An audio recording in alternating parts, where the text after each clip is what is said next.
Shalom Bapak Ibu yang diberkati Tuhan. Senang bisa berjumpa lagi dengan saudara di minggu ini.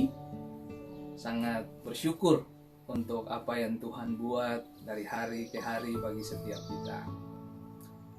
Pagi ini saya akan bagikan satu kebenaran firman Tuhan yang terambil dari 1 Raja-Raja pasal 17 dan pasal 18. Tetapi saya akan memulai dulu dengan kebenaran firman Tuhan yang diambil dari Ulangan 11 ayat yang ke-13 hingga yang ke-17. Demikianlah bunyi firman Tuhan. Jika kamu dengan sungguh-sungguh mendengarkan perintah yang kusampaikan kepadamu pada hari ini, sehingga kamu mengasihi Tuhan Allahmu dan beribadah kepadanya dengan segenap hatimu dan dengan segenap jiwamu, maka Ia akan memberikan hujan untuk tanahmu pada masanya, hujan awal dan hujan akhir, sehingga engkau dapat mengumpulkan gandummu, anggurmu, dan minyakmu. Dan Dia akan memberi rumput di padangmu untuk kawananmu, sehingga engkau dapat makan dan menjadi kenyang. Hati-hatilah supaya jangan hatimu terbujuk sehingga kamu menyimpang dengan beribadah kepada Allah lain dan sujud menyembah kepadanya. Jika demikian, maka akan bangkitlah murka Tuhan terhadap kamu dan Ia akan menutup langit sehingga tidak ada hujan dan tanah tidak mengeluarkan hasil, lalu kamu lenyap dengan cepat dari negeri yang baik yang diberikan Tuhan kepadamu. Kalau Tuhan yang membuka, tidak seorang pun bisa menutup. Kalau Tuhan yang menutup, tidak ada yang bisa membuka. Ketaatan mendatangkan berkat, ketidaktaatan mendatangkan kutuk. Ulangan pasal 11 yang baru saja kita baca tadi, ini adalah pesan Tuhan kepada umat bahwa mengasihi dan beribadah kepada Allah dengan sungguh-sungguh, langit terbuka. Sebaliknya, jika ketidaktaatan menjadi bagian hidup kita, langit tertutup. Ahab, Raja Israel, ia melakukan apa yang jahat di mata Tuhan. Dia gagal menjaga ibadahnya. Dia kehilangan embun dan hujan. Dia kehilangan ternak, susu, dan padang yang hijau. Padang rumput dia kehilangan itu. Artinya berkat dia kehilangan. Dia gagal menjaga istrinya Isabel. 1 Raja-Raja 16 ayat 31 dan 33 dikatakan, Ahab menyembah Baal dan membangun patung Asyera, dan dia meninggalkan Tuhan. Dia berbuat dan berlaku jahat di mata Tuhan. Dan Alkitab berkata, Ahab menimbulkan sakit hati Tuhan. Tuhan kirim Elia. Untuk apa? 1 Raja-Raja 17 dikatakan bahwa Elia datang dengan pesan untuk menutup langit. Kecuali kalau Elia mengatakan, baru langit itu terbuka lagi. Pada ayat yang pertama dikatakan bahwa sesungguhnya tidak akan ada embun atau hujan pada tahun-tahun ini. 1 Raja-Raja pasal 17 dibuka dengan pesan Tuhan menutup langit. 1 Raja-Raja pasal 18 dibuka dengan Tuhan membuka langit. Itu sebabnya sharing pagi ini diambil dari dua pasal ini. Saudaraku yang diberkati, Elia menghilang dan bersembunyi setelah pesan Tuhan disampaikan kepada Ahab. Dia menghilang berapa lama? 3 tahun lebih.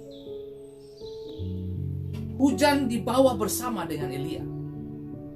Tidak seorang pun yang tahu di mana Elia bersembunyi. Yang tahu hanya Tuhan. Ahab mengutus semua utusan untuk mencari Elia di seluruh kerajaan dan bangsa. Tapi Elia tidak ditemukan. 3 tahun 6 bulan. Cuaca di Samaria biasa-biasa saja. Seperti biasa, langit cerah, matahari bersinar, tetapi tidak ada setetes air pun di atas Samaria, Israel. Alkitab berkata bahwa Samaria, langit Samaria menjadi tembaga dan tanah Samaria menjadi besi seperti lempengan beton. Kuncinya ada di Elia. Elia membawa kuncinya. Yakobus mengatakan bahwa Elia adalah manusia biasa sama seperti kita.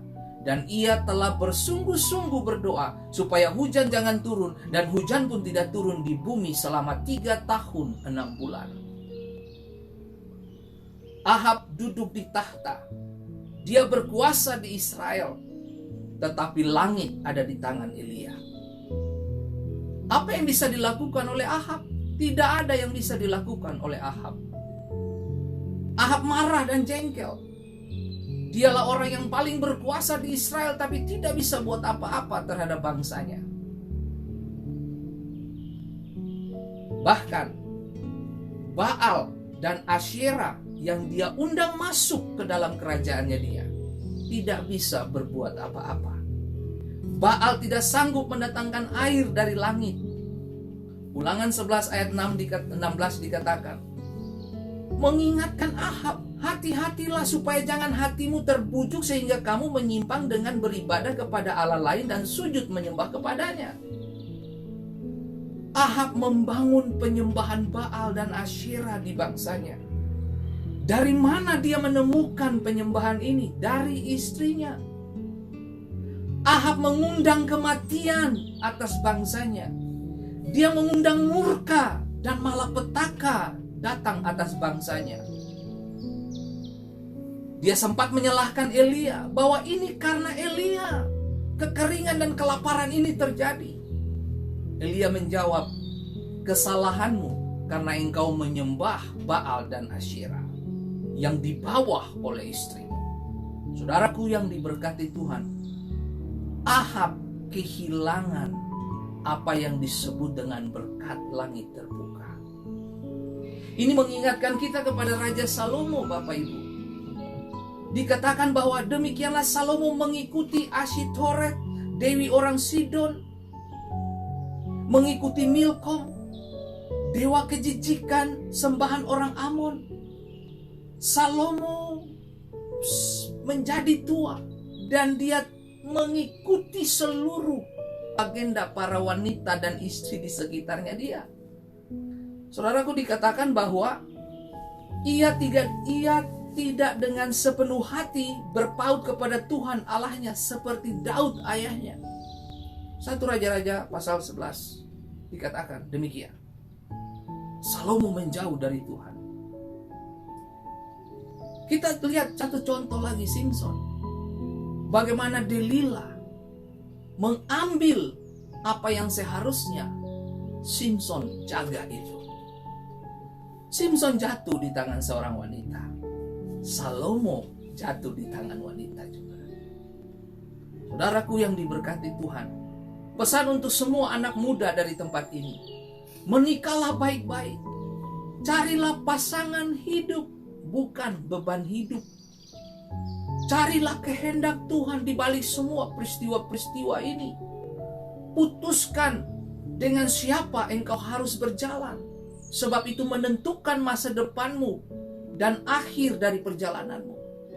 Saudaraku, pikirkan baik-baik. Di dalam Ulangan 11 ayat 17 tadi, jika demikian maka akan bangkitlah murka Tuhan terhadap kamu dan ia akan menutup langit. Ulangan pasal 11 telah mengingatkan kita bahwa hati-hatilah. Ahab tahu itu. Karena dia seorang raja, dia harus mempelajari hukum-hukum Allah. Ketika Elia menyampaikan pesan Tuhan kepada Ahab bahwa tidak ada embun dan hujan di negeri ini, mula-mula Ahab dan Samaria biasa-biasa saja.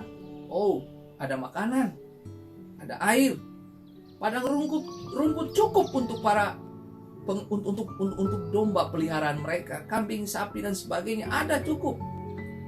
Beberapa hari, beberapa bulan kemudian, mereka mendapati persediaan mulai kosong. Sungai mulai mengering, air sebuyung lebih mahal dari emas. Mereka mulai mendapati bahwa ladang mengering, berubah menjadi coklat, tanah menjadi keras, ternak mulai pingsan, sapi tidak lagi menghasilkan susu, orang miskin mulai kelaparan hingga mati. Ahab harus melakukan sesuatu. Sekali lagi, Ahab punya tahta, tetapi langit ada di tangan Elia. Saudaraku yang diberkati Tuhan, ini mengingatkan kita kepada Yusuf. Dia berhasil keluar dari jebakan istri Potifar. Akhirnya dia masuk ke dalam penjara. Sementara Ahab, Daud, Salomo, Simson, mereka menjauh dari Tuhan. Mereka adalah tokoh-tokoh yang cakap dan berhasil, tetapi patah di tengah-tengah seorang wanita. Kejadian 41 ayat 41 dikatakan, Yusuf dilantik menjadi kuasa atas seluruh tanah Mesir. Dari penjara masuk istana. Dari makanan yang dijatah menjadi menteri perekonomian Mesir. Orang yang memegang gandum.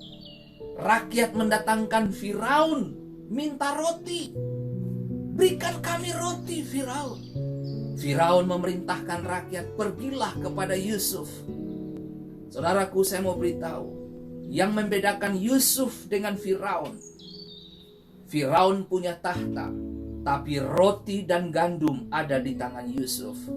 Orang yang berjalan dengan visi dan mimpi dari Tuhan, orang yang berjalan dalam kehendak Allah, orang yang menggenapi mimpi besar Tuhan, mereka punya gandum tanpa batas. Mereka punya roti tanpa batas. Mereka punya berkat. Tangan kiri mendatangkan kekayaan, tangan kanan mendatangkan kekuatan Tuhan. Mereka punya itu, Bapak Ibu. Firaun punya semuanya. Tapi dengar baik, perut orang Mesir ada di tangan Yusuf. Sama, Ahab punya tahta, tapi air ada di tangan Elia. Nasib Ahab dan Samaria ada di tangan Elia. Masa depan Mesir ada di tangan Yusuf. Elia yang menutup dan membuka langit. Karena Elia berkata, kecuali kalau kukatakan, langit terbuka. Yusuf yang membuka dan menutup lumbung gandum ada di tangan Yusuf. Jika hari ini ada beberapa dari kita mendengar pesan ini, Anda merasa tidak diperhatikan, Anda merasa dilupakan, seperti Yusuf dilupakan oleh seorang juru minum raja. Atau jangan-jangan Anda sedang disembunyikan Tuhan seperti Elia. Dalam waktu Tuhan engkau akan keluar dan menjadi solusi bagi banyak orang seperti Elia dan Yusuf. Tunggu waktu Tuhan. Jangan paksa jika Tuhan belum membuka pintu. Jangan bereaksi karena situasi yang di luar yang di luar kendali Anda. Jangan bereaksi, tetap tenang. Jangan bersungut-sungut, naikkan ucapan syukur. Carilah Tuhan. Sekali lagi, tunggu waktu Tuhan. Jangan bereaksi karena situasi di luar. Tunggu Tuhan berfirman. 1 Raja-Raja pasal 18 ayat 1. Tuhan datang kepada Elia.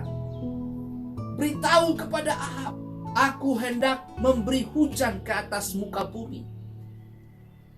Sama, saudaraku. Beberapa dari kita mungkin diasingkan. dipenjarakan bukan karena kesalahan. Atau bisa jadi Anda dilupakan. Tapi dengar baik, tunggu waktu Tuhan. Jangan paksa yang belum Tuhan buka. Tetap tenang, tetap konsisten dalam panggilan Tuhan. Tetap panggil namanya di tengah-tengah situasi hidup ini. Sama dengan Yusuf, dia menunggu waktu Tuhan. Saudaraku yang diberkati, kalau hari ini kamu lagi menunggu, mungkin Firaun belum bermimpi. Tunggu Firaun mimpi. Begitu Firaun mimpi, pemuda Ibrani ini namanya disebut oleh juru minum. Saudaraku yang diberkati, kalau hari ini kamu masih ada dalam perangkap-perangkap yang diciptakan oleh manusia, kamu sedang didesak oleh kekuatan lain untuk ada dalam kurungan, untuk kamu tidak bisa keluar begitu. Tapi dengar baik, tunggu waktunya. Namamu akan disebut di depan raja, dan engkau akan dipanggil, dan engkau dilantik untuk menjadi orang nomor 2 Mesir. Itu Yusuf yang terjadi. Saudaraku yang diberkati, beberapa dari kita mungkin masih nunggu. Dengar baik, belum ada yang bermimpi. Tetap tenang. Beberapa sahabat kami kena PHK. Beberapa dari mereka kontak kita karena situasi pandemik ini. Mereka berkata bahwa kami kena PHK, Pak. Kita nggak dapat pesangon. Apa yang terjadi, Bapak Ibu? Suami istri ini tetap mengucap syukur. Tuhan buka jalan lain. Mereka dapat kebanjiran order. Di mana-mana mereka dapat kebanjiran order. Dan mereka bisa tolong orang lain. Saudaraku, dengar baik. Kalau satu pintu ini ditutup, akan ada pintu lain yang dibuka. Tuhan tidak kekurangan cara untuk menolong setiap kita di tengah-tengah situasi dan kondisi yang sulit. Beberapa sahabat kita yang kita kenal sekali, hari ini mereka tertawa dalam berkat Tuhan. Selalu bersyukur. Entah berapa banyak doa yang sudah dinaikkan oleh Ahab dan Samaria, orang Israel. Entah berapa banyak yang sudah dinaikkan. Ahab dan istrinya, seluruh pejabat-pejabat di kerajaannya dia, mereka naikkan doa 3 tahun lebih. Minta hujan. Mereka berdoa kepada Baal dan Asyera. Tidak ada hujan, setetes air pun tidak datang. 450 nabi Baal dan 400 nabi Asyera yang mereka mendapat makan dari meja Isabel. Mereka makan gaji buta. Mereka kenyang, Samaria lapar. Doa-doa mereka tidak mempengaruhi langit. Doa-doa mereka tidak ada yang ampuh. Samaria tetap kering. Saudaraku yang diberkati Tuhan, Ahab membuka pintu neraka bagi rakyatnya sendiri. Situasi Israel atau Samaria ini mengingatkan kita kepada konfrontasi antara Musa, Harun, dan ahli-ahli sihir dari Mesir. Tuhan punya Musa dan Harun, sementara Firaun punya ahli sihir, dan mereka pun membuat yang demikian juga dengan ilmu mantra mereka. Setan punya kuasa juga, bos. Tapi dengar baik, Keluaran 7 ayat 11. Tongkat Harun menelan tongkat para ahli Mesir. Setiap tulah dan hukuman dari Allah adalah senjata pemukul untuk semua para dewa Mesir, supaya memaksa Firaun untuk membiarkan umat Israel pergi beribadah kepada Tuhan di padang belantara. Firaun menghalangi ibadah orang Israel. Ahab dan istrinya menjauhkan Israel dari Allah. Saudaraku yang diberkati, 3 tahun 6 bulan itu waktu yang panjang. Sementara si tukang ledeng lagi sembunyi. Belum waktu Tuhan untuk dia hadir ketemu dengan Ahab. 1 Raja-Raja 18, Tuhan kirim dia. Sementara tukang ledeng ini, Elia ini, dia punya semua persediaan. Apa yang dia punya, saudara? Sungai Kerit dan Sungai Yordan. Elia punya roti dan daging. Elia punya pelayan tanpa batas. Burung-burung gagak. Bukan satu burung loh. Burung-burung gagak. Burung-burung gagak setiap hari bergantian. Bawa apa? Makanan. Bawa daging kepada Elia. Bukan hanya satu burung gagak, tetapi banyak burung gagak. Tuhan kalau kirim orang-orang yang dia pakai, berkat selalu ada dan datang dari berbagai penjuru. Saudaraku yang diberkati Tuhan, tetap konsisten. Langit itu punya Elia. Yakobus mengatakan, dia orang biasa, tetapi dalam kesungguhannya, dia mendatangkan hujan pada waktunya. Hal yang menarik, saudara, Elia ada di mulut kesaksian Yesus. Lukas 4 ayat 25. Ini ayat terakhir buat kita. Lukas 4 ayat 25. Dan aku berkata kepadamu, dan kataku ini benar. Pada zaman Elia, terdapat banyak perempuan janda di Israel ketika langit tertutup selama 3 tahun dan 6 bulan. Dan ketika bahaya kelaparan yang hebat menimpa seluruh negeri, janda memberi makan Elia. Saudaraku yang diberkati Tuhan, orang yang tidak ada dalam agenda kamu, Tuhan bisa bawa datang tepat pada waktunya. Saya hidup hari ini dengan kedua anak dan istri saya. Kita hidup karena anugerah Tuhan. Ayub ada di mulut Tuhan. Tuhan bersaksi tentang kehidupan Ayub. Di depan siapa? Iblis. Markus, bagaimana dia ada, namanya melekat di hati dan mulut Paulus. 2 Timotius 4 ayat 11. Hanya Lukas yang tinggal dengan aku, kata Paulus. Jemputlah Markus, bawalah ia kemari, karena pelayanannya penting bagiku.